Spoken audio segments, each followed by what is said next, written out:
Hello and welcome to the Mike Less Farmhand Mike YouTube channel, bringing you some of the biggest and best variety and definitely the most versatile farming content on social media today. You can find me on YouTube, Instagram, TikTok, and Facebook at Farmhand Mike. When you're running combine and have that view over there, that's just pretty awesome. That's almost as awesome as watching that Mike Less guy on YouTube. That is one good-looking tractor and grain cart.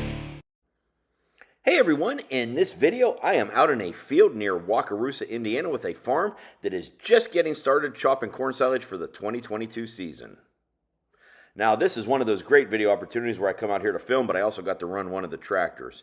In this video you're going to see a John Deere Model 7350 self-propelled forage harvester chopping the corn and two Deutz Fahr tractors pulling the dump carts.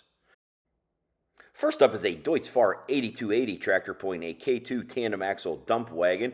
This is the tractor I got to run here. This is a 280 horsepower tractor. Next up is a Deutz Fahr 9340 tractor pulling a triaxle dump wagon hauling silage from the field back to the farm.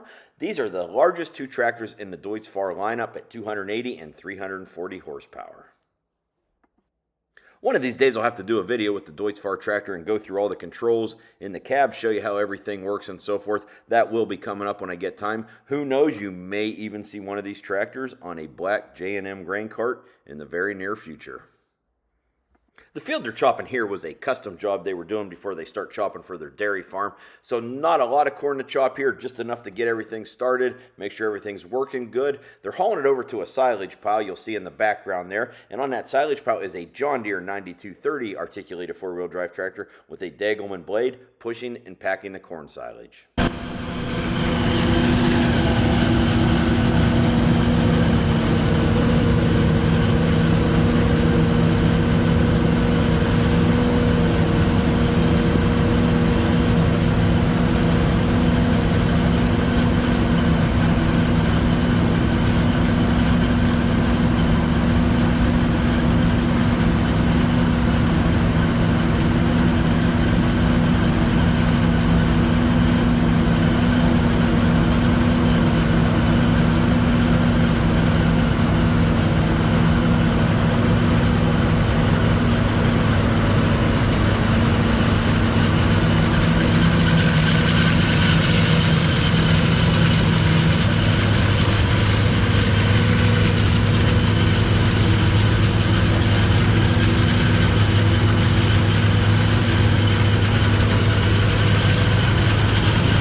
Now you may have noticed a few places in the field where the chopper missed a little bit of corn here and there. We did that on purpose 100% for the comment section here on this YouTube video. No, but in all seriousness, this is the first field of the season for this farm, and they're chopping without auto guidance. I mean, it just happens. You got a lot going on here. You're trying to watch where you're going. You're watching the chopper. You're watching the wagon beside you, moving the spout back and forth, so it does happen.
the same sense, but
And that's going to do it for this video. I hope everyone enjoyed it. If you did like this video, please go down there, hit that like button, and feel free to comment below. If you are new to my YouTube channel, I would really appreciate if you would go down there and hit that subscribe button. Check back often. I still have a ton of corn silage videos from this season to get edited up here on my YouTube channel, along with a lot of other farming videos. If you want to see more of what I'm doing, what I'm out in the field with, you can also follow me on Instagram, Facebook, and TikTok at Farmhand Mike. And as always, thank you for watching and supporting my social media.